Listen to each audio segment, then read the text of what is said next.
मोदी कहते थे कि जैसे जैसे रुपया गिरता है वैसे वैसे प्रधानमंत्री की साख गिरती है।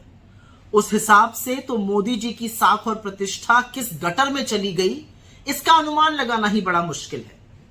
26 मई 2014 को जब प्रधानमंत्री पद की शपथ ली नरेंद्र मोदी जी ने, तो रुपया 58 रुपए 86 पैसे था प्रति डॉलर। आज रुपया 23 मार्च को 83 रुपए 60 पैसे पर पहुंच गया। अब आपको लगेगा कि रुपए के गिरने से मुझे क्या फर्क पड़ता है, ये तो बड़ी बड़ी बातें हैं। रुपए के गिरने से आपको बहुत फर्क पड़ता है।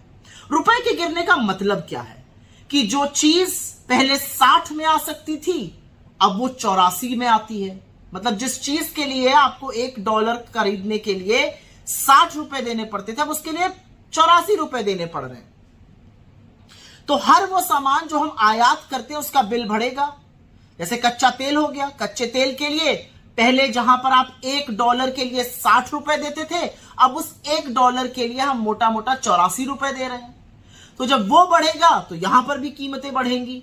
जब यहां पर कीमत पेट्रोल डीजल की बढ़ेगी, और क्योंकि डीजल से ही ज्यादातर ढुलाई का काम होता है, सब्जी, फल, अंडे, सामान इत्यादि सब महंगा होगा।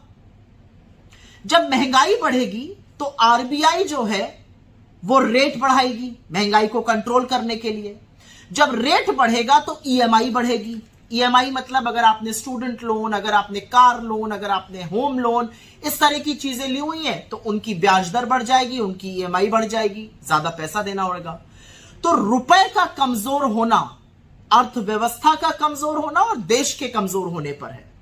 और असलियत यह है कि नरेंद्र मोदी जी को रुपया 60 से कम पर दिया गया था और उन्होंने रुपया 84 के पास पहुंचा दिया।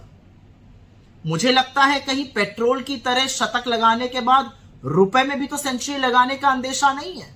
और कुछ नहीं तो मुख्यमंत्री रहते अपनी ही बात सुन लें, जैसे जैसे रुपया गिरता है प्रधानमंत्री की